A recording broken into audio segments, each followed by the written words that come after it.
Chelsea are into the finals of the ongoing FIFA Club World Cup after a fantastic performance against Fluminense, which ended by 2-0. Joao Pedro, the man of the moment, scoring a brace in his first start for Chelsea, and of course against his boyhood club Fluminense. He decided not to celebrate excessively, some respectful gestures right there after he scored those goals. But it was a fantastic display for Joao Pedro and also for Chelsea. On the flip side of things, we have the second semi-final of the FIFA Club World Cup happening later tonight, 8 p.m. Nigerian time. Real Madrid up against Paris Saint-Germain, two European heavyweights. Locking horns is going to be a cracker, I kid you not. But regardless, we anticipate, and we're going to be talking about that, what we expect from that game later tonight. You're welcome to Net Blaster TV, where I talk about everything football. Do not forget to subscribe to this channel, like this video, and drop a comment. Now, before we get into things, I have 3 questions for you in this video. Number 1, what do you think about the FIFA Club World Cup at the moment? Do you think it's been interesting? Do you think it's been worth it? Or you think in the first place it was not even meant to be? This is just like stressing the players. Let me get your own thoughts on that. You can drop it in the comment section. And then Chelsea fans are already waxing lyrical about Joao Pedro after that fantastic performance against Fluminense, and everyone is saying he is the best thing after jollof rice. In fact, he is a striker that they've been looking for. So do you think, they need to give him time, or he's done more than enough to actually cement his place as number 1 striker for Chelsea at the moment? And the third question is, what do you think about the game tonight, PSG against Real Madrid? Who are you supporting? Where are you pitching your tent? Who is making it through to join Chelsea in the finals of the FIFA Club World Cup? Let me get your thoughts in the comment section. Now let's get into the Chelsea game against Fluminense and talk about it real quick before we preview the game between PSG and Real Madrid. And before we talk about that game, it is important to note that when the draw for the knockout stages were made, and I saw Chelsea in this part of the draw, I knew that it was going to be an easy one. Not really that easy, but Chelsea stood a chance to make it to the finals. The only team that I saw that could have stopped Chelsea from making it to the final was going to be Manchester City. But when they lost to Al Hilal, I was like, Chelsea is already in the final, because there is no team in this part of the draw that Chelsea cannot beat. In terms of quality and everything, Chelsea actually has it more than every of the other teams. Talk about Inter Milan, Botafogo, Palmeiras, Fluminense, Al Hilal. And Chelsea, it was only Manchester City that were going to be a stumbling block for Chelsea. But at the end of the day, football happened, and Chelsea are in the finals of the FIFA Club World Cup. Special shout out to the lack of Joao Pedro. The young man was phenomenal. Signed for Chelsea barely a week ago, and he's already making impact for the club. He came out, from the substitute bench to play against Palmeiras, and he made a fantastic debut, although he didn't cap it with a goal or an assist. But starting for the first time against Fluminense, we saw the quality that he's made up of. In fact, his confidence on the ball and how comfortable he was on the ball, I was really, really impressed, and that was a fantastic performance by Joao Pedro. Man of the match performance, and at the end of the day, he won the man of the match award. And also special mention to other players of Chelsea, because not just Joao Pedro, almost every player of Chelsea that played in that game did absolutely well. The way Maresca was able to set up the team, it was very balanced, and they got the best out of every player that was on the pitch. They were playing in the natural positions. The like of Chaluba and Tosin, they were really, really a very good match at the back. They had balance and solidity right there, and they had everything you could ask for from a center pairing of center defenders. And of course, Cucurella, there's no much analysis for Cucurella, because he's been one of the best left backs at the moment. He's been giving his 100% in every game. He knows what he's doing. Of course, he's one of Chelsea's best players. No need to even overanalyze that. Malo Gusto, who has always had a shaky moment, I think this is one of his best games so far for Chelsea. His runs were well timed. His crosses were somehow more accurate, and he never put any foot wrong in this particular game, and I think he deserved a praise for that. The middle of the park, there's no much analysis right there. Enzo and Caicedo, they know how to dominate games, and of course against Fluminense, they did their best, took that midfield away from Fluminense. They couldn't even see the ball. The way they were rotating the ball, recycling it, and they were a beauty to watch in the night. Cole Palmer, even if he doesn't score goals or make assists, you will always see his impact in games. And there is something that Enzo Maresca did in that game that I loved so much, and that was really brilliant for him.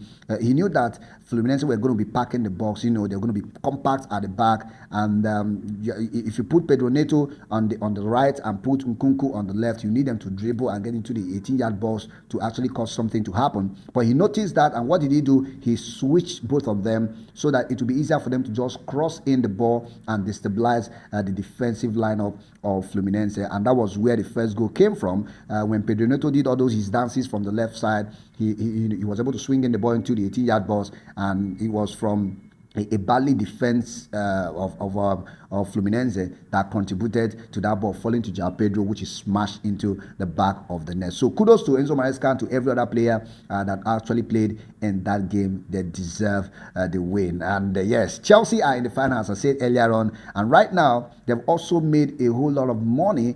Chelsea have made over £80 million in this particular competition, and they still have a chance to make over £90 million if they win the tournament later on Sunday. And so far so good.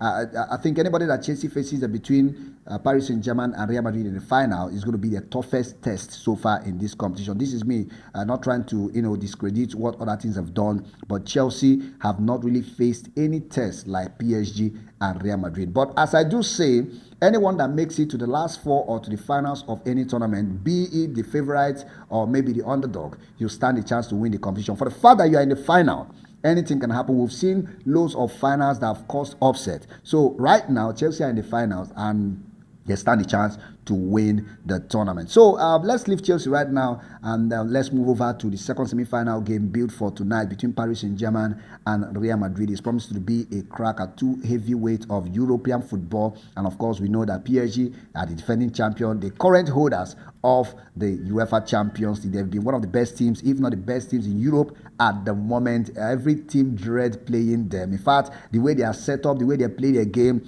in fact, I kid you not, PSG, they seem invisible sometimes. But regardless, it's going to be a good game, and we're going to be seeing the reunion of Paris Saint-Germain and Kylian Mbappe. This is the first time that Mbappe will be facing his former side since he left to join Real Madrid. And let's see the part that one is going to be playing in this particular game. Yesterday, it was Thiago Silva and Chelsea. So this time around, it is Mbappe against his former side, Paris Saint-Germain. But let's talk about the game proper. And starting with Real Madrid, first of all, let me just give this highlight, because for Real Madrid, they seem invincible most times when it comes to knockout games, and of course in FIFA Club World Cup. They've never lost any FIFA Club World Cup before. In fact, they've won 15 out of the last 16 games they've played so far in the FIFA Club World Cup. I mean, recently, the only game that they failed to win was a game against Al Hilal in the group stages of this ongoing FIFA Club World Cup. But in the last 16 games, they've won 15, and they've never lost any game in the FIFA Club World Cup since they started playing in it. So let's talk about PSG.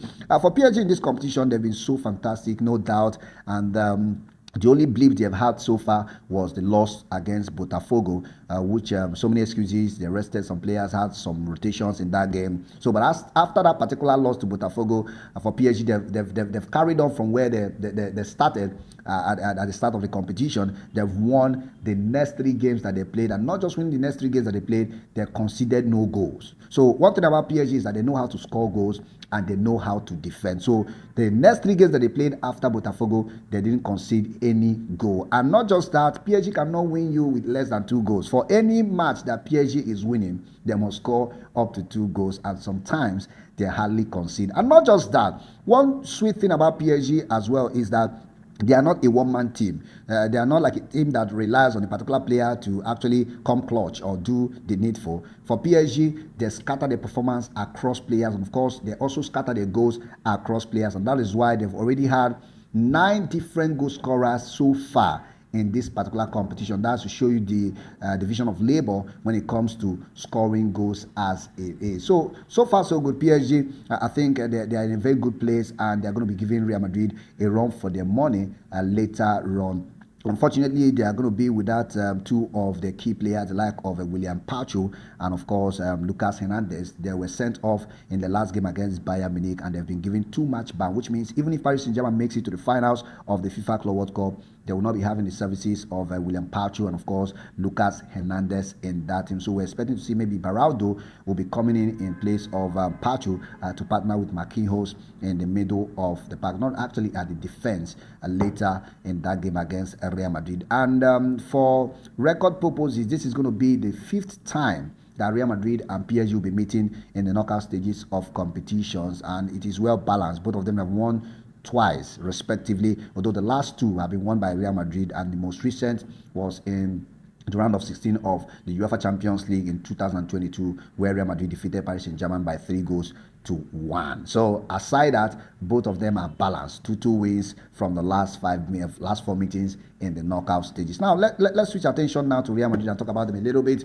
We know what Real Madrid can do, and when it comes to the FIFA Club World Cup, they are almost like untouchable. As I said earlier on, they've never lost any game in the FIFA Club World Cup, and not just that, they've won 15 out of the last 16 games they've played, with only the draw against Al Hilal, the blemish they've had in that record for now. And for this particular competition for Real Madrid, they've been a bit decent. They've not really been that super fantastic, but they've done their job and delivered where it is needed. They started on a low side against Al Hilal, playing out a 1-0 draw, but since then they've gone on to rake up wins against Pachuca, the lack of Salzburg, beating Juventus in the round of 16, and then seeing off Borussia Dortmund in the last game, that is in the quarterfinals. And in that game against Borussia Dortmund, they were leading by 2-0, very comfortable, but immediately Dortmund scored, they were rattled a little bit, and that game became a bit dramatic, which also ended up in seeing one of the player, talking about Dean Houston, sent off in that game when he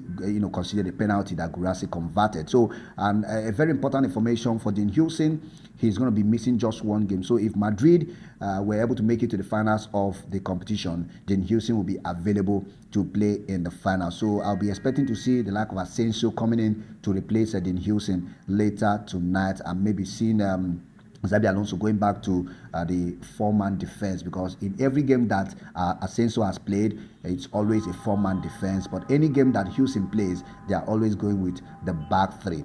So that is how it is for tonight. I think it's going to be a very, very tough game, and I don't know, but I won't fail to talk about a particular guy who has actually lived up to expectation. In fact, he has been standing in well for Kylian Mbappe, and this young man, Gonzalo Garcia, he's been fantastic. In fact, most players in Real Madrid setup, they perform really well in this competition. Trent Alexander-Arnold, he has not really been bad so far since joining from Liverpool, and of course, a special mentions for the lack of Frank Garcia. He's also been phenomenal in the left part of Real Madrid. And then Adagula, yes, Adagula deserves a special mention because the young man has been filling in the pocket and those spaces in the middle of the park. He's connecting ability, and of course his link-up play has been massive, and we know that Xabi Alonso wants to do something massive with him later in the course of this new season. And then I'm talking about Gonzalo Garcia. That young man has been something else. Just at the age of 21, he's already doing things for Real Madrid. He's scoring 4 goals and 1 assist so far in the competition, and one of the top goal scorers alongside Angel Di Maria, who is already sent packing with Benfica, the lack of Leonardo Marcos of Al Hilal, and then Guirassy of Borussia Dortmund. All of them have scored 4 goals each, but it is only Gonzalo Garcia, who stands a chance of scoring more goals and winning the Golden Boot of this particular tournament. So far so good. Real Madrid, they've had a decent run in the competition, but it's going to be a very difficult one for them against Paris Saint-Germain. PSG, they seem invincible so far, but Real Madrid will give them a run for their money. And one thing about this game is that PSG are the favorites, but Real Madrid, they always know how to, crack out something from matches like this. But within me, I'm going to tell you that PSG will find a way to win this game because they're a balanced side and they score goals. They also know how to defend really good. So I'm going with PSG to actually beat the like of Real Madrid later tonight. I don't know what you think about that. Let me get your own comment right there in the comment section. What do you think? Do you think that Paris Saint-Germain can go all the way, or do you think Real Madrid will have enough in the tank to actually, derail the ambition of Paris Saint-Germain when it comes to winning every title they've contested for in this particular season. Drop them in the comment section, and do not forget to subscribe to this channel, like this video, drop your comments, so that you also turn on the notification bell so that you can get notification anytime I post new video, because I have loads of other interesting football topics and of course things to talk about right here on this channel.